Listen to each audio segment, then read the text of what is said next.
2027 के चुनावों से पहले उत्तर प्रदेश में सियासी भूचाल आ चुका है, जिससे एसआईआर को लेकर सरकार और सत्ता पक्ष बड़े बड़े दावे कर रहा था।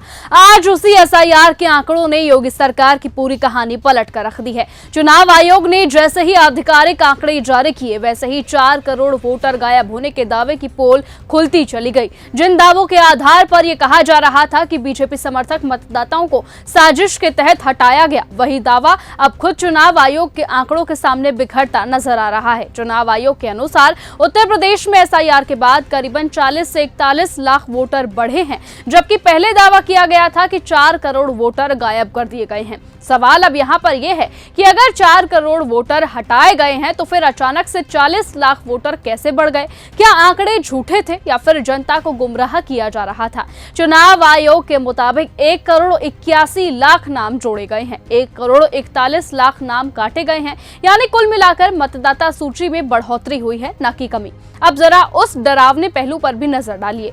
दरअसल यूपी के मुरादाबाद में एक ऐसा मामला सामने आया जहां एसआईआर के दौरान 2 अलग अलग नाम से गणना पत्र भरने पर मां और बेटे के खिलाफ एफआईआर दर्ज कर दी गई। यानी कि अब एसआईआर में छोटी सी गलती भी आपको जेल तक पहुंचा सकती है। और यही वजह है कि आम जनता में डर है, भ्रम है और सवाल है कि क्या यह प्रक्रिया मतदाता सूची सुधारने के लिए है या फिर लोगों को डराने के लिए। चुनाव आयोग ये कहता है कि डुप्लीकेट, मृत और विस्थापित मतदाताओं के नाम हटाए गए हैं, जिसमें सबसे ज्यादा 53 लाख से ज्यादा डुप्लीकेट वोटर बताए गए हैं। लेकिन अगर सब कुछ इतना साफ था तो फिर सीएम योगी आदित्यनाथ ने 4 करोड़ वोटर गायब होने का दावा क्यों किया, वो भी सीधे मंच से? क्या ये बयान राजनीतिक दबाव बनाने के लिए था या फिर आंकड़ों को तोड़ मरोड़ कर पेश किया गया है? इसीलिए पंचायत चुनाव 2026 में होने वाला है, जिसे सत्ता के सेमीफाइनल माना जा रहा है, और 2027 का यूपी चुनाव देश की राजनीति की दिशा आगे तय करेगा। ऐसे में सवाल बहुत सीधा है, बढ़े हुए वोटरों से फायदा किसे होगा, बीजेपी को या फिर विपक्ष को? क्योंकि कहा जाता है कि यूपी में दिल्ली का रास्ता लखनऊ से होकर निकलता है। ऐसे में एसआईआर की प्रक्रिया 26 दिसंबर तक चलेगी।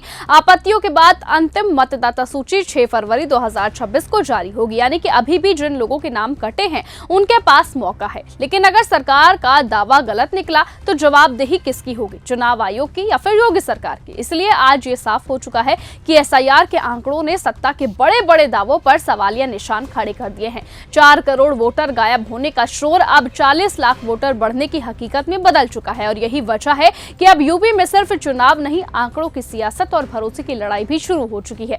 देखना होगा कि जिस तरीके से चुनाव आयोग ने ये आंकड़े जारी किए हैं, क्या ये योगी सरकार की पोल खोलते हैं? अब देखना होगा कि क्या ज्ञानेश कुमार ने अपनी ओर से जो ये आंकड़े बताए हैं, क्या ये आंकड़े योगी सरकार पर पूरी तरह से उल्टे पड़ते हैं? क्योंकि कहा यहां तक जाने लगा है कि योगी सरकार की पोल अब खुलने लगी है। यानी कि योगी सरकार ने जो ये दावा किया था कि उनके वोटर कटे हैं, अब उसी का जवाब देते हुए चुनाव आयोग ने ये बयान जारी किया है कि 40 लाख वोटर जुड़े हैं। अब देखना होगा कि जनता किसकी ओर रुख करती है, योगी सरकार की ओर या फिर चुनाव आयोग की ओर। अब देखना यह है कि क्या चुनाव आयोग बीजेपी से अलग हटकर अपनी निष्पक्षता सभी के सामने रख रहा है?